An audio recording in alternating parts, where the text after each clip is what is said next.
tous, bienvenue sur le plateau de Face au territoire sur TV5 Monde. Vous le savez, nous diffusons dans 200 pays et nous sommes partenaires avec Ouest France, avec Nice Matin, avec 20 minutes, avec France Antilles, le magazine Le Point et le magazine Géostratégie. Mon invité ce matin, eh bien, c'est Raphaël Glucksmann. Bonjour et merci d'être avec nous. Raphaël Glucksmann.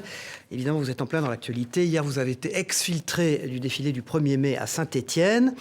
Quasi unanimité d'ailleurs ce matin de la classe politique pour condamner cette exfiltration. Est-ce qu'on sait précisément maintenant qui vous a exfiltré ? Hier, c'était pas tout à fait clair. Est-ce que vous avez une vue un peu plus précise ? C'est pas une exfiltration, c'est une attaque violente pour nous expulser d'une manifestation dans laquelle nous étions venus soutenir les travailleurs de Casino qui font face à un immense plan social et qui à Saint-Étienne donc. Ouais, à Saint-Étienne. Vous avez une idée précise de qui ? Parce que hier, c'était pas trop clair encore. Et ce qui est certain, c'est que c'était des membres des jeunesses communistes et qu'il y avait aussi des membres de la France insoumise, qui d'ailleurs ont revendiqué l'action, les deux, les militants de la France insoumise étant extrêmement fiers de cette action. Et moi, ce que je veux dire, c'est qu'il faut mettre un terme à la brutalisation du débat public dans notre pays, que ça va trop loin, et que ce n'est pas simplement les gens qui attaquent physiquement qui sont responsables. Ce sont aussi les gens qui utilisent le discours public pour propager des mensonges, des calomnies, des diatribes, qui font de la stratégie du bruit et de la fureur. Manon Aubry, la tête de liste LFI, vous a soutenu. On a vu son tweet en disant qu'il fallait que la démocratie s'exprime. Jean-Luc Mélenchon a été très modéré aussi dans son tweet. On peut soutenir après, mais il faut s'arrêter. Il faut s'arrêter de calomnier, il faut s'arrêter de tout faire monter constamment aux extrêmes dans le débat public français. Moi, vous savez, je nous conçois dans notre campagne comme une digue contre cette brutalisation du discours public. Moi, je veux faire une campagne qui est centrée sur l'Europe, sur ce que nous proposons pour l'Europe, pour une Europe sociale, écologique, solidaire, dans humaniste. La vie, vous êtes quelqu'un de doux ? Vous êtes quelqu'un d'apaisé ? Je suis quelqu'un de poli déjà et de calme, mais je suis quelqu'un de ferme aussi. Et je tiens à dire que tous ces groupuscules violents qui pensent nous impressionner ne font que renforcer notre conviction. Et que jamais, jamais je ne baisserai la tête face à des gens qui utilisent la violence comme arme politique. Ça doit être à proscrire de nos démocraties, d'où qu'elles viennent. Même quand elle vient de gens qui se revendiquent de gauche, la violence est à proscrire de manière extrêmement ferme. C'est Raphaël Glucksmann, tête de liste Place Publique et Parti Socialiste aux élections européennes, qui est notre invité dans Face au territoire ce matin. Dans un instant, Patrice Moyon de Ouest France sur ce plateau. Bonjour Patrice Moyon. Bonjour Cyril. Dans les thématiques du programme et des idées de Raphaël Glucksmann. Vous étiez à Nantes il y a quelques jours en meeting. Vous avez martelé « taxer les riches, taxer les riches ». Vous n'avez pas peur de faire fuir les capitaux ? Non, parce que nous voulons le faire à l'échelle européenne. Et ce n'est pas taxer les riches, c'est taxer les plus riches, c'est-à-dire les multimillionnaires et les milliardaires qui, aujourd'hui, en proportion de leur fortune, payent finalement moins d'impôts que les classes moyennes et les classes moyennes supérieures. Donc concrètement, ça passerait par quoi ? L'idée que nous portons, et c'est aujourd'hui une initiative citoyenne européenne, c'est-à-dire une sorte de référendum d'initiative partagée à l'échelle du continent européen, l'idée que nous portons, c'est d'installer une taxe sur les 0,1% les plus riches. C'est-à-dire vraiment, on ne parle pas là du pêcheur de l'île de Ré qui avait défrayé la chronique au moment de l'ISF en France. On parle des multimillionnaires et des milliardaires. Et je dois dire qu'à la base de notre initiative, en plus d'activistes écologistes, de leaders sociodémocrates, eh bien, il y a des multimillionnaires et des milliardaires qui disent qu'aujourd'hui, ils doivent contribuer à la mesure de leur fortune, à l'effort de solidarité pour financer la transition écologique. Parce qu'en fait, il y a financer la transition écologique. Ce qu'on observe, c'est que le fossé ne cesse de se creuser entre les États-Unis et l'Europe. Donc, comment est-ce qu'on rattrape ce différentiel de compétitivité ? Pourquoi le fossé se creuse ? Pourquoi ?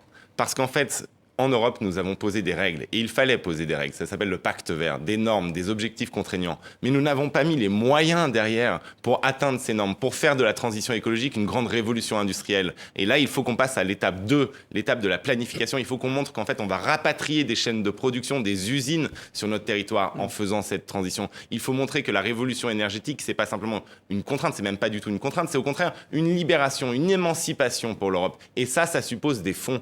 Et le problème qui se pose à tous les candidats qui vous promettent la transition écologique, c'est qu'ils ne disent pas comment ils vont la financer. Et nous avons un plan pour financer cette transition. Et selon la Commission européenne, c'est 400 milliards par an en plus à investir. Est-ce que c'est encore possible alors que la Chine maîtrise aujourd'hui 60% de la chaîne de valeur verte ?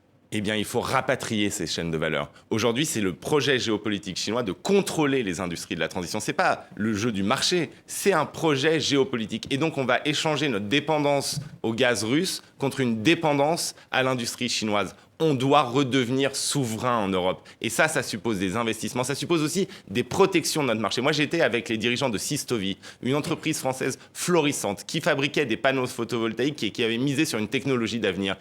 Eh bien, Systovi a mis la clé sous la porte. Pourquoi ? Parce que la direction du Parti communiste chinois a décidé de diviser par 4 les prix, de manière artificielle, les prix des panneaux photovoltaïques chinois, et que l'Europe a laissé faire, que les dirigeants français ont laissé faire. Ils ont laissé ratiboiser notre production, et moi, je veux mettre un stop à ce déclin. Alors, vous appelez à la création d'un fonds souverain européen doté de 200 milliards d'euros par an. Comment est-ce que vous allez le financer ? Eh bien, par la taxation des plus hauts patrimoines et par un emprunt commun. Ce que nous avons fait face à la pandémie, nous devons pouvoir le faire face à la perspective de l'effondrement climatique et du déclassement géostratégique de l'Europe. Il faut comprendre qu'on est vraiment à un moment de bascule. C'est-à-dire que si on ne réagit pas dans les mois et les 2 ans qui viennent, eh bien, nous serons une puissance vassalisée en Europe. Nous n'aurons plus d'autonomie, nous n'aurons plus de liberté, nous serons totalement dépendants des États-Unis et de la Chine. Or, on ne peut pas se le permettre. Vous avez pris des positions très fortes pour l'Ukraine, pour défendre l'Ukraine. Vous appelez également à la création d'un fonds qui permettrait de financer la défense européenne. Mais aujourd'hui, quand on regarde de près les chiffres, 80% des équipements qui sont donnés à l'Ukraine ne sont pas fabriqués aujourd'hui en Europe. Donc comment est-ce qu'on comment est-ce qu'on soutient une industrie européenne de la défense ? En fait, disons la vérité, nous avons pendant 40 ans délégué les fonctions de sécurité aux États-Unis d'Amérique. Et nous pouvons avoir le 5 novembre 2024, Donald Trump élu président des États-Unis. Et donc, nous pouvons nous retrouver seuls. Ils ont payé les États-Unis quand même. Ils ont réglé. Ils ont financé ça. Mais oui. Mais donc on leur a délégué, mais en échange, ils l'ont financé. Mais oui. Et donc, qu'est-ce qui se passe ? On est dans une situation de dépendance. Et moi, je ne peux pas me résoudre à ce que la sécurité de l'Europe dépende tous les 4 ans des électeurs du Michigan ou des électeurs de Floride. Et donc, il faut impérativement qu'on assure nous-mêmes notre sécurité. Il faut que l'Europe devienne adulte. Ça suppose des investissements, oui. La Commission européenne a proposé des plans de financement. Ce sont les États membres qui les refusent au moment où on parle. Et donc, nous allons pousser pour qu'enfin on devienne sérieux sur les questions de défense. Toujours sur la transition verte, il y a un certain nombre d'inquiétudes qui s'expriment notamment en Allemagne avec l'industrie automobile en disant peut-être qu'il ne faut pas aller trop vite pour cette transition verte. Qu'est-ce que vous en pensez ? Il faut garder le cap. 2035. Mais il faut mettre le paquet sur l'accompagnement. Il faut faire de la planification. Il faut aider les entreprises de l'automobile à se reconvertir. Mais vous savez, les patrons des entreprises automobiles nous disent maintenant, ne changez plus 2035, parce qu'on est en train de se réorganiser en fonction de cet objectif. Et donc, il faut tenir un cap. Et le problème des dirigeants occidentaux en général, et européens en particulier, c'est qu'ils sont incapables de tenir un cap. Donc, dès qu'il y a une protestation, ils reculent. Et ça donne une impression de zigzag permanent. Quand vous êtes un entrepreneur, vous voulez juste savoir vers où on va, que ça ne change pas en permanence. Eh bien, nous avons un cap clair, nous l'indiquons, et il y a beaucoup d'industries qui en profiteront. Raphaël Glucksmann, tête de liste Place Publique et Parti Socialiste, qui est notre invité ce matin. C'est une tradition dans cette émission, regardez, écoutez Chonu, qui est dessinateur éditorialiste à Ouest France, qui a une question à vous poser sous forme de dessin, Raphaël Glucksmann. Raphaël Glucksmann, bonjour. Putsch de la France insoumise dans les universités qui veut imposer le conflit israélo-palestinien dans la campagne des européennes. La stratégie de conflictualisation de Jean-Luc Mélenchon semble vous profiter et vous rattraper. Valérie Hayé, tête de liste Renaissance dans les sondages. Voici ma question. Le discours d'Emmanuel Macron sur l'Europe à la Sorbonne était-il le discours d'un président ou d'un candidat?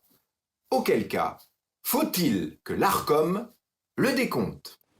Voilà, c'est oui, non. Est-ce que c'est le discours d'un président, d'un candidat? Le discours d'un président soutenant une candidate. Moi, je ne rentre pas dans les techniques de l'Arcom ou pas l'Arcom. Moi, ce que je veux, c'est répondre à Emmanuel Macron sur le fond. 1h50 sur l'Europe et quelles avancées proposer. Et surtout, par rapport au premier discours de la Sorbonne. Moi, je ne suis pas pavlovien. Quand Emmanuel Macron dit quelque chose de bien, je ne vais pas dire que je suis opposé à cette chose simplement parce que c'est Emmanuel Macron. Mais le discours de la Sorbonne, il avait suscité l'intérêt parce que c'était un début de mandat. Il y a eu 7 ans qui se sont écoulés. Et qu'est-ce qui a été fait sur l'Europe sociale? Qu'est-ce qui a été fait sur l'Europe écologique par Emmanuel Macron? Eh bien, des blocages des directives les plus progressistes proposées par la Commission européenne, qui n'est pourtant, vous me l'accorderez, pas spécifiquement un organisme gauchiste ou zadiste, n'est-ce pas? La une de Ouest France. Patrice Moyon. Les difficultés à rendre la justice environnementale aujourd'hui. Ah oui, grosse une, évidemment. Gros sujet. Merci beaucoup. Patrice Moyon, éditorialiste à Ouest France. Dans un instant, Tom Benoît de Géostratégie Magazine sur ce plateau.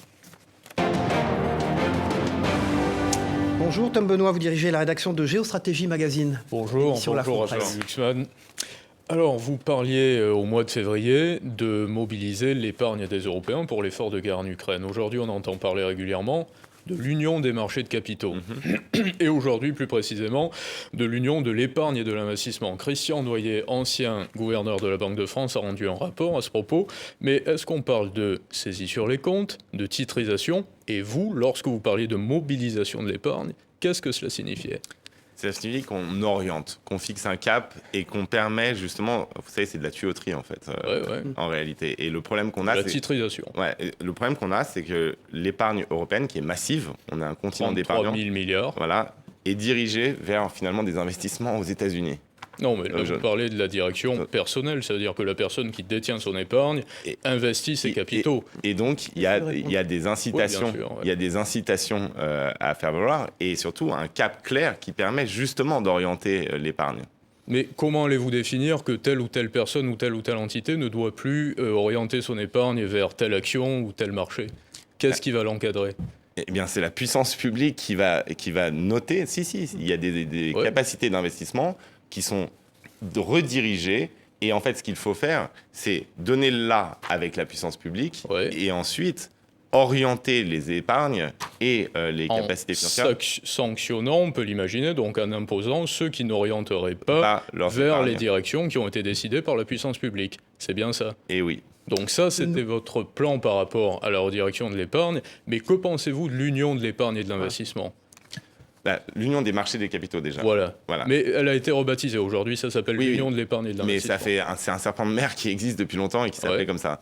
Eh bien, il faut le faire. Mais il faut le faire en donnant, dans ce cas-là, des capacités de supervision à l'Europe. Et donc, ça veut dire un saut fédéral, en réalité. C'est-à-dire qu'on ne peut pas faire l'union du marché des capitaux. Que les Luxembourgeois ne veulent pas aujourd'hui. Exactement ce que j'allais dire. Ou les Irlandais. Vous précédez toutes mes paroles. Non, mais c'est vrai, parce que comme on est d'accord, on n'est pas forcément d'accord, moi je vous interroge. Non, mais ce que je veux dire, c'est que vous précédez ce que j'allais dire. Donc en fait, ce qu'il faut, c'est un saut fédéral dans cette question. C'est-à-dire que si vous faites juste l'union des marchés des capitaux, mais que vous n'avez pas une supervision forte à l'échelle européenne, eh bien, vous avez la cacophonie en réalité. Vous n'avez pas l'union des marchés. Et donc, et vous avez l'absence de règles. Donc, ce qu'il faut faire, c'est dépasser les obstructions de certains pays, en particulier le Luxembourg. Voilà. Et c'est pour ça que nous sommes partisans sur toutes ces questions du passage à la majorité qualifiée. À l'Europe fédérale. Mais concrètement, ça veut dire que Charles Michel, le président de l'Europe, a parlé de mobiliser dans un premier temps 9 000 milliards dans les Échos, sur 33 000 milliards.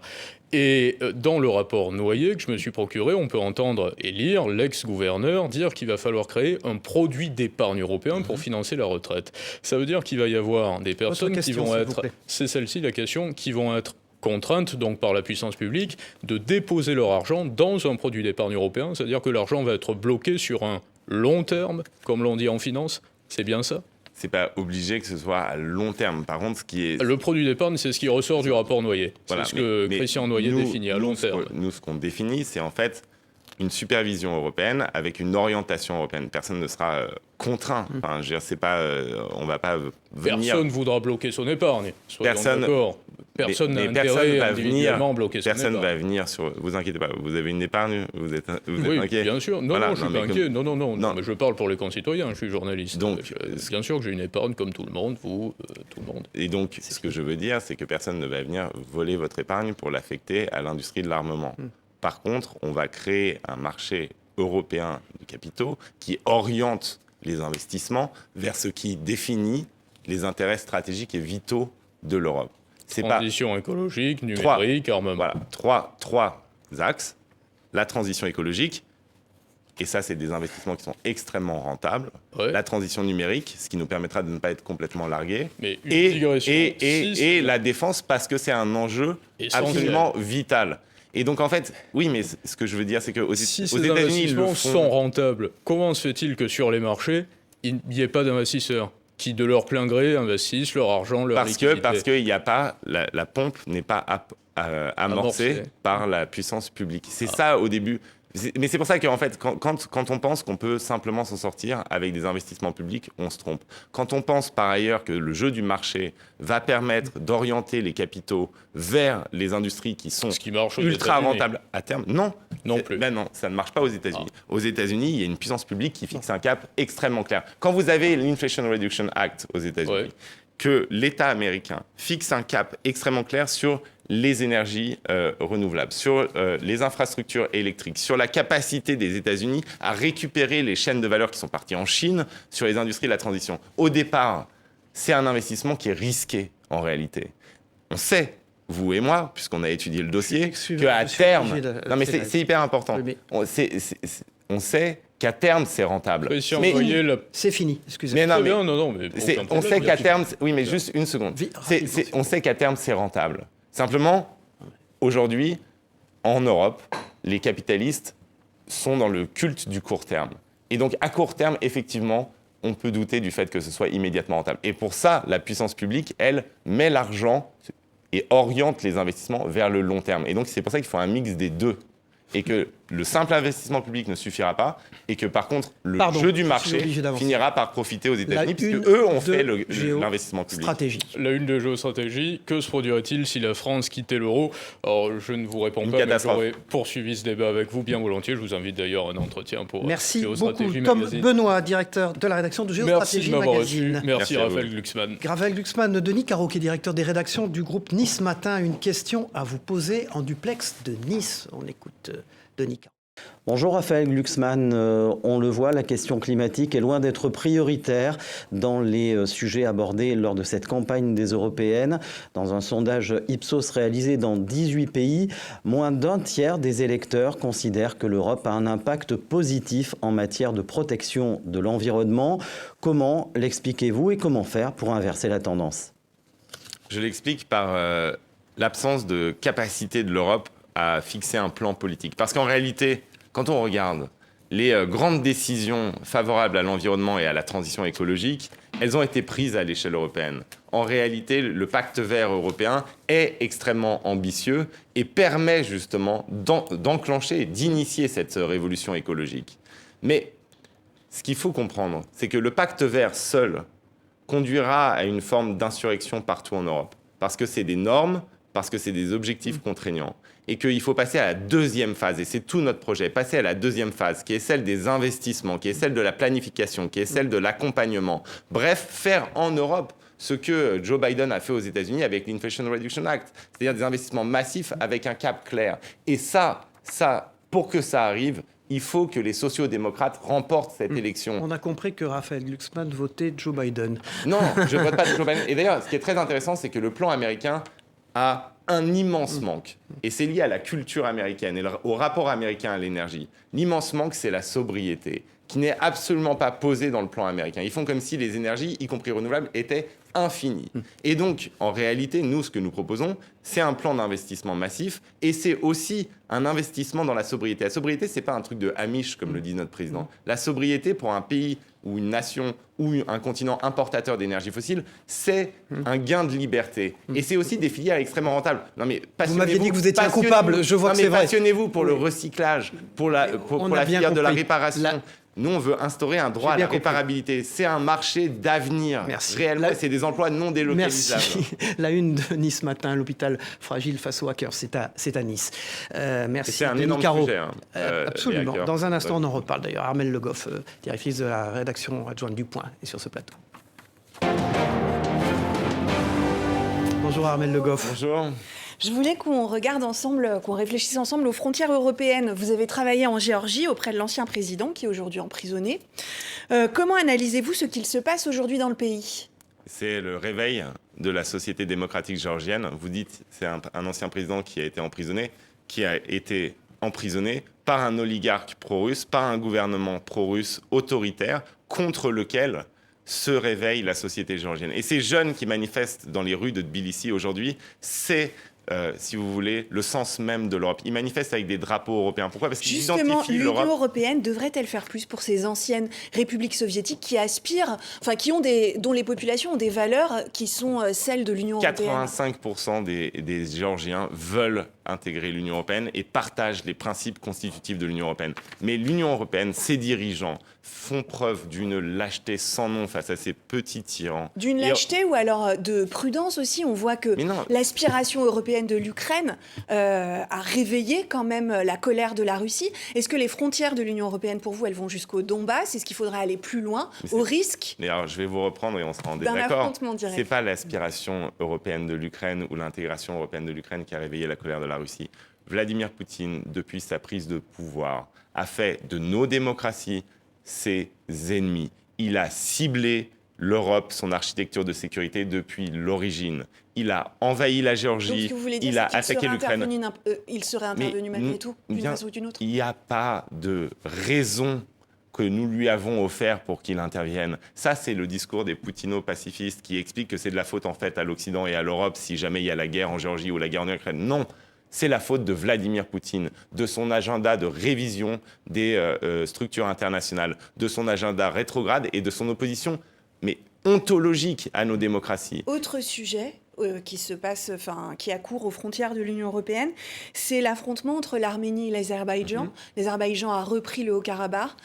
Ses projets d'annexion territoriale ne sont pas terminés. Que fait l'Union européenne ? Pourquoi elle est si absente sur ce dossier ? Vous voulez une réponse ? Et c'était d'ailleurs lié à ce qu'on a évoqué juste avant, qui était la transition énergétique, le gaz. On a un contrat gazier avec Bakou et notre dépendance aux énergies fossiles nous rend faibles géopolitiquement. Donc, ce n'est pas juste pour le climat qu'il faut... Donc, ce serait quoi la solution alors ? C'est de dénoncer ce contrat gazier, c'est de s'émanciper de notre addiction aux énergies fossiles, le gaz et le pétrole. En Algérie ? Le gaz ? Mais c'est de faire cette révolution énergétique qui nous permettra d'être indépendants énergétiquement. Oui, ça va prendre du temps. Ça va prendre du temps. Et donc, en attendant... Faire sans gaz, c'est quand même compliqué. En attendant... Écoutez, on nous avait expliqué que c'était impossible de faire sans le gaz russe, on a réussi. Donc, on est en passe de réussir. Pas l'Allemagne. On est en passe de réussir. D'ailleurs, le principal problème n'est plus l'Allemagne là-dessus. Sur le gaz russe, le principal problème, c'est les importations de gaz naturel liquéfié françaises. C'est la France le premier importateur. Donc, il faut impérativement être beaucoup plus ferme avec Bakou et il faut désormais sanctuariser le territoire arménien. Nous, ce que nous proposons, c'est que l'accord franco-arménien de défense soit étendu à l'Union européenne et qu'on investisse dans la sécurité des Arméniens et qu'on offre une perspective à l'Arménie. L'Arménie s'est dotée d'un gouvernement dirigé par M. Pachinian qui a fait le choix de l'Europe, quitte à se prendre les foudres de Vladimir Poutine. Si nous trahissons ce choix de l'Europe, le message que nous allons envoyer, c'est que nous n'avons rien compris à ce qui s'est passé en Ukraine. C'est ce que nous n'avons rien compris à ce qui se passe depuis 20 ans, où chacune de nos faiblesses encourage les tyrans à déclencher la guerre. Vous voulez la paix sur le continent européen ? Vous voulez la paix pour les Arméniens ou pour les Ukrainiens ? Il faut que l'Union européenne fasse preuve de fermeté face à Bakou, face à Moscou ou face à Ankara. C'est une nécessité. C'est une nécessité vitale. C'est le point 1 de notre projet. Et une défense européenne avec l'arme nucléaire ? Une défense européenne, d'abord, c'est la constitution d'une base industrielle commune que nous n'avons pas. Nous ne sommes pas capables de produire les obus nécessaires pour le front ukrainien. Mais ensuite, oui, il faut poser sur la table... Avec des têtes nucléaires. La question, non, pas des obus avec des têtes nucléaires, la question non pas de la mutualisation de la dissuasion française, mais la question de l'extension de la dissuasion française au territoire européen. C'est une question extrêmement importante qui ne sera pas réglée dans une dépêche AFP, qui doit être discutée avec l'ensemble des partenaires européens, mais ça doit être sur la table. Dernière question. La une du Point revient sur l'accord passé à la SNCF qui détricote le grand braquage. La réforme des retraites. Qu'est-ce que vous pensez de cet accord du coup privé par rapport à un accord, une loi c'est pas privé, c'est un accord interne. Oui, un accord interne, voilà, c'est ça.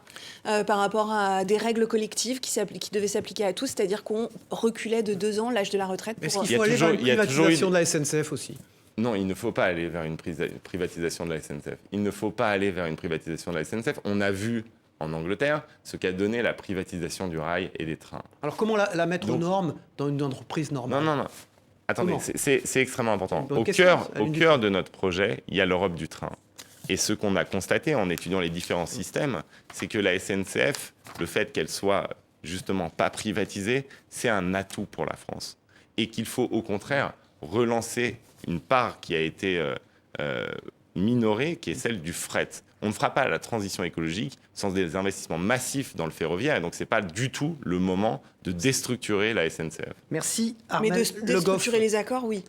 Mais non, il y a toujours eu des accords au sein de la SNCF qui étaient spécifiques. Après, moi, franchement, je n'ai pas lu encore votre journal. Je le lirai avec Là, il plaisir sort et ce je vous dirai matin, ce que j'en pense. on va vous le donner. Armel Le Goff, directrice Merci. adjointe de la rédaction du Point. Merci. Dans un instant, Floréal Hernandez de 20 minutes sur ce plateau.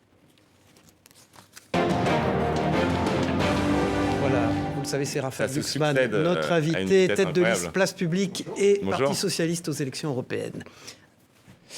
Raphaël Glucksmann, habituellement, vous vous plaignez qu'on n'ait pas eu le temps d'en parler. Donc parlons de l'Europe féministe, qui vous tient à cœur. Je vous remercie. Et vous n'avez pas demandé à en parler, hein, je tiens à le préciser.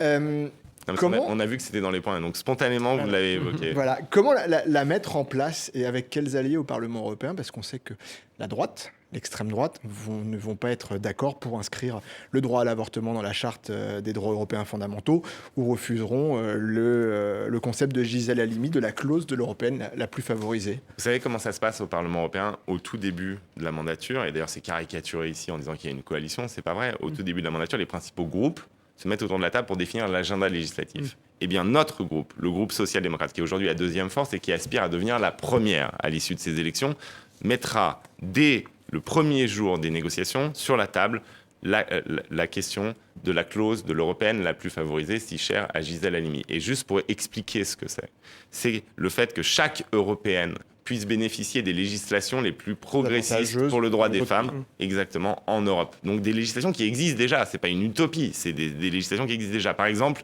la politique de lutte contre les violences faites aux femmes en Espagne, qui est de loin la plus efficace d'Europe, ou la politique sur l'égalité salariale menée dans les pays scandinaves, de loin plus progressiste qu'ailleurs en Europe. On imagine bien que certains pays, sans vouloir les caricaturer, mais la Hongrie ou la Pologne, n'auront pas s'opposer. cette volonté-là. Eh bien, nous allons en faire un sujet de rapport de force politique entre le Parlement et le Conseil et ses États membres. Mais vos alliés hongrois ou polonais seront d'accord avec vous, quitte à se mettre en difficulté à l'intérieur? Nos alliés, moi je veux dire, je vais vous parler de M. Biedron, qui est notre allié social-démocrate polonais, qui était fer de lance de la lutte contre le gouvernement ultra-réactionnaire du PiS. Eh bien, il sera à l'avant-garde de ce combat. Et donc, bien sûr, c'est un rapport de force politique. Je ne vous garantis pas que ce sera accepté par tout le monde, mais ce que je vous garantis, c'est que si nous avons, nous, la force politique, le 9 juin, pour porter cela, nous le porterons avec une force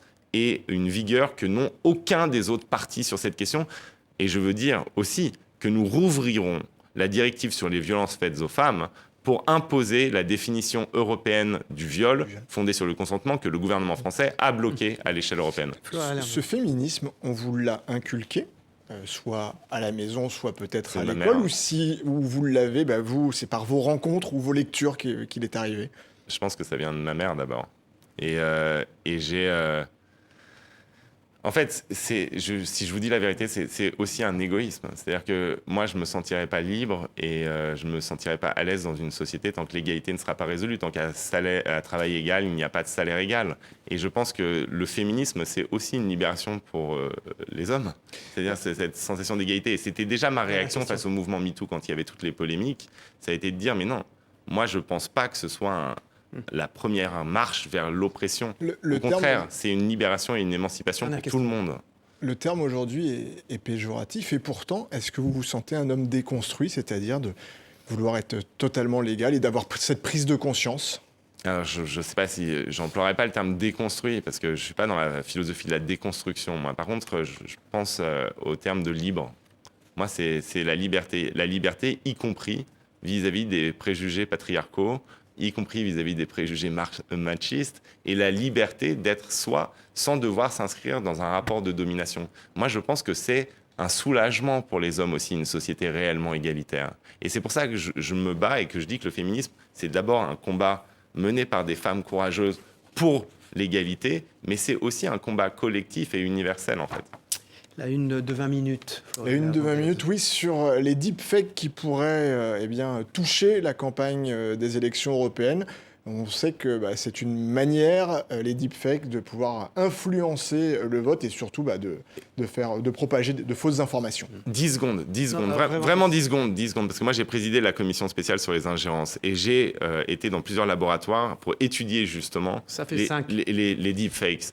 Et la capacité qu'on a à complètement bouleverser le jeu politique. Et j'aimerais alerter les citoyennes et les citoyens. On entre dans une ère de turbulence entre les progrès technologiques et les manipulations de l'information orchestrées par des régimes qui veulent déstabiliser nos démocraties. C'est un moment de chaos. Il va falloir s'habituer à vivre dans le chaos, apprendre à reconnaître le vrai du faux dans un monde de faux semblants. Ça va être extrêmement tumultueux. Donc merci d'en parler. Floréal Hernandez, rédacteur en chef de 20 minutes. On va partir pour les Antilles. Cyril Boutier, qui est directeur éditorial de France Antilles, notre partenaire dans Face au territoire, a une question à vous poser depuis Fort-de-France. On l'écoute. Bonjour Raphaël Glucksmann. Au plan national, les Outre-mer sont quasi absents de la campagne pour les élections européennes. Pour la liste que vous conduisez, quelle est la mesure phare en faveur de ces territoires ultramarins? Et selon vous, quelle place doivent-ils occuper au sein de l'Union européenne? La première chose qu'on doit faire, et c'est vrai tous les 5 ans, parce que c'est lié à une perspective historique, c'est de convaincre de l'importance pour l'Europe. C'est pas juste ce que l'Europe peut faire pour les territoires d'outre-mer, mais ce que les territoires d'outre-mer apportent à l'Union européenne. Et quand vous êtes polonais ou balte, c'est compliqué à comprendre au départ. Donc ça, c'est la première chose qu'on doit faire. Mais la deuxième, la mesure phare, c'est qu'en fait, on a un système POSEI qui s'applique à l'agriculture. Nous voulons l'étendre à la question qui est centrale de la souveraineté énergétique de ces territoires dans la révolution énergétique et à la question de l'eau. Ça sera la première mesure qu'on demandera l'extension de POSEI. Parfait, merci. Au revoir, Raphaël Hernandez. Merci beaucoup. Dans un instant, Floréal Hernandez. Raphaël Glucksmann est notre invité ce matin. Demet Korkmaz sur ce plateau. Bonjour. Bonjour. Avec des nouvelles de la nuit aux États-Unis. La nuit aux États-Unis qui était un peu agitée. Et puis, il y a surtout, lors d'un premier vote, le Congrès américain qui a élargi la définition de l'antisémitisme en reprenant celle de l'Alliance internationale pour la mémoire de l'Holocauste. Alors, je vais vous donner la définition de cette alliance. L'antisémitisme est une certaine perception des Juifs qui peut se manifester par une haine à leur égard, une certaine perception. Est-ce que vous pensez que cette définition est une bonne définition? Est-ce qu'elle ne prête pas à une ambiguïté? Une certaine perception des Juifs qui peut... Moi, franchement, je suis incapable de répondre à votre question, là, comme ça, brûle pour point. Vous me la soumettez, j'y réfléchirai. Ce que je vais... Vous savez que le premier principe de quelqu'un qui a fait des études de philosophie, c'est de dire « je sais que je ne sais rien » quand il n'en est pas sûr. Ce qui est certain, c'est qu'on a une recrudescence aujourd'hui de l'antisémitisme fondée sur des perceptions, justement. Des perceptions qui assimilent les Juifs au gouvernement Netanyahou, qui assimile les Juifs aux puissances d'argent. Ça, c'est une vieille perception, au contrôle des médias ou de l'agenda politique. Est-ce que critiquer l'État d'Israël est aussi une perception Non. La critique, dans ce cas-là, moi, je serais quoi alors? Parce que moi, je critique le gouvernement israélien de manière régulière. Parce que les mouvements contestataires aux États-Unis sont beaucoup attaqués sur cette question de mouvement antisémite. Il y a une différence entre mener une critique acerbe, parfaitement légitime, vu les crimes qui sont commis à Gaza ou l'extension permanente de la colonisation en Cisjordanie, une critique acerbe du gouvernement israélien et de l'extrême droite israélienne, disons-le les mots. Enfin, c'est un gouvernement avec des ministres d'extrême droite, fascistes même, dans leur expression, et une critique acerbe, radicale, des crimes qu'ils commettent, et de l'autre côté, la négation de l'existence de l'État d'Israël. Ça, c'est deux choses qui sont très différentes. Moi, je suis, depuis le début, dans une critique de la colonisation et dans une critique de la punition collective du peuple palestinien et des crimes commis par le gouvernement israélien. Mais par contre, la négation de l'État d'Israël, là, ça doit être un tabou. Et malheureusement, il y a souvent une frontière qui est franchie. Y compris dans les universités américaines, c'est ce que vous pensez? Quel regard portez-vous sur ces... Burn Tel Aviv, ça, c'est pas une critique du gouvernement israélien. Et donc, le problème qui se pose, c'est que chaque mouvement de contestation, aussi légitime soit-il, parce que s'indigner de ce qui se passe à Rafah, à Gaza ou en Cisjordanie est parfaitement légitime. Chaque mouvement de contestation doit mettre une digue. Or là, ce qu'on voit, c'est qu'il y a des digues qui sautent. France y compris. Et que quand on chante « From the river to the sea », c'est pas « on veut un État palestinien ». C'est un problème, ça. Et donc ça, il faut savoir restaurer des digues. Et je vous le dis... Mais comment vous expliquez cette contagion, par exemple ? Si ces digues ne sont pas rétablies, les victimes de cette confusion mentale ici, ça va être la cause palestinienne. Ça va être la cause palestinienne. Donc c'est pour ça qu'il faut lutter d'arrache-pied, non pas simplement pour une solution à 2 États, parce que ça c'est quelque chose qu'on peut dire et répéter, mais elle recule à chaque colonie, mais pour un agenda vers la reconnaissance effective de l'État palestinien et des droits des Palestiniens.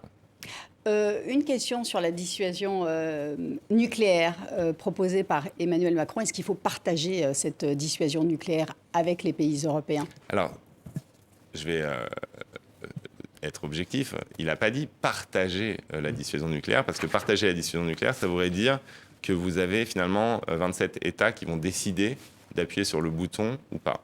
Et ça, moi, je pense que c'est pas du tout le moment de faire ça. Donc, mais par contre, l'extension...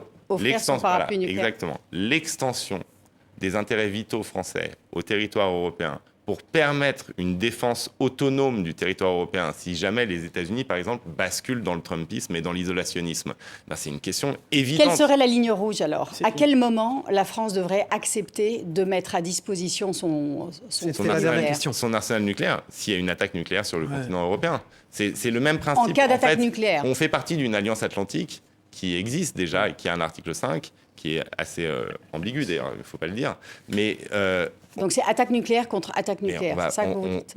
On ne va pas... Mais déjà, on ne peut pas rentrer dans un détail sur ces questions. On ne peut pas rentrer dans le détail sur ces questions. Je reprends vos propos. Le principe de base qui est posé sur la table, et à mon avis, la base de la discussion, qui est à mon avis la base de la discussion, c'est est-ce que la France, seule puissance dotée de l'Union européenne, doit prendre en compte le territoire européen dans la définition de ses intérêts vitaux. Merci. À cela, je réponds oui à l'issue d'un processus de discussion avec les autres pays européens. Ce n'est pas la France qui peut le décider seule, ce n'est pas l'Élysée que ça décidera seul. Un coupable, Poulette. Vous avez vu l'enchaînement des questions ultra profondes, je ne peux pas répondre en 2 secondes. Non, vous allez laisser répondre. Non, mais je vous remercie de la profondeur des questions. Mais... Dernière question, vous vous sentez comment dans l'environnement du Parti Socialiste ? Parce qu'on a reçu il y a quelques jours, à votre place même, Ségolène Royal. Elle n'y est pas. Donc... Non, mais elle a été quand même candidate à l'élection présidentielle pour le Parti Socialiste. Je voudrais vous passer cet extrait de ce qu'elle dit de vous. Si Raphaël Glucksmann réussit son parcours aux européennes, il ne devient pas incontournable dans cette route-là vers la présidentielle ? Raphaël Glucksmann, on ne l'a pas vu pendant 5 ans. Il a été élu est-ce que les gens savent qu'il a été élu en 2019 ? Vous l'avez vu pendant 5 ans venir rendre des comptes sur son mandat, parce que ce sont des électeurs nationaux. Vous l'avez vu auprès des mouvements sociaux ? On ne l'a pas vu. Donc là, il ressurgit pour retrouver sa place au Parlement européen. Donc il refait le tour de la France. Mais il était où pendant 5 ans ? Il était là aux côtés même du mouvement agricole. Il était là au moment des luttes pour contre la réforme des retraites. Alors comment il a émergé dans le débat ? Comment a-t-il émergé ? Parce qu'il a été choisi par l'appareil du PS. Et même le PS est le seul parti qui n'a pas fait de primaire pour la tête de liste aux élections européennes. Ils viennent donner des leçons de démocratie. Est-ce que c'est entendable ? Mais où j'étais pendant 5 ans, j'étais au Parlement européen. Parce que moi, quand je suis investi sélectionné par l'appareil du PS, par le suffrage des Françaises et des Français, moi, je bosse, madame. Moi, je fais le taf. Et donc, moi, au Parlement européen, j'ai créé la commission spéciale sur les ingérences étrangères et je l'ai présidée pendant tout le Parlement européen. Une commission qui protège la sécurité et la souveraineté des citoyennes et des citoyens européens. Mais l'homme de l'appareil du Parti Socialiste, au fond, c'est ça la critique. Je ne parle pas d'appareil, là je parle que faisait-il pendant 5 ans J'ai porté, moi, au Parlement européen, la directive européenne sur le devoir de vigilance des entreprises contre les multinationales. J'ai porté l'instrument de bannissement des produits de l'esclavage qui protège à la fois les droits humains et nos producteurs. Par exemple, les producteurs de panneaux photovoltaïques qui sont en train de fermer les uns après les autres face à la concurrence chinoise. Moi, j'ai l'homme d'un appareil. Comment vous vivez ça ? Comment peut-elle me qualifier, moi, d'homme d'appareil ? Moi, je suis entré en politique par la mobilisation de la société. J'ai mobilisé des millions de jeunes Françaises et de jeunes Français pendant ce mandat. Mais ça vous gêne, ces critiques des caciques du Parti Socialiste ou pas ? Moi, les critiques de quelqu'un qui nous a expliqué qu'il n'y a pas eu de bombardement sur la maternité de Mariupol et qui fait l'apologie constante du capitulationnisme face à Vladimir Poutine ou des théories les plus loufoques sur l'ensemble de la sphère complotiste, ça ne me dérange absolument pas, parce que quand on a des convictions dans la vie, quand on parle clair, quand on parle franc, eh bien oui, on a des adversaires. On a des adversaires et il faut assumer le conflit dans la vie civile. Et je sais que j'ai des adversaires précisément à la hauteur de mes convictions. Oui, je suis même sanctionné par le régime chinois. Eh bien, j'assume cela comme une médaille d'honneur, voyez-vous. Merci beaucoup, Raphaël Glucksmann, d'être venu dans cette émission Face au territoire. Vous êtes tête de liste Place Publique et Parti socialiste aux élections européennes. Et bonne journée à vous. Merci, David Cortmaz. Au revoir à tous.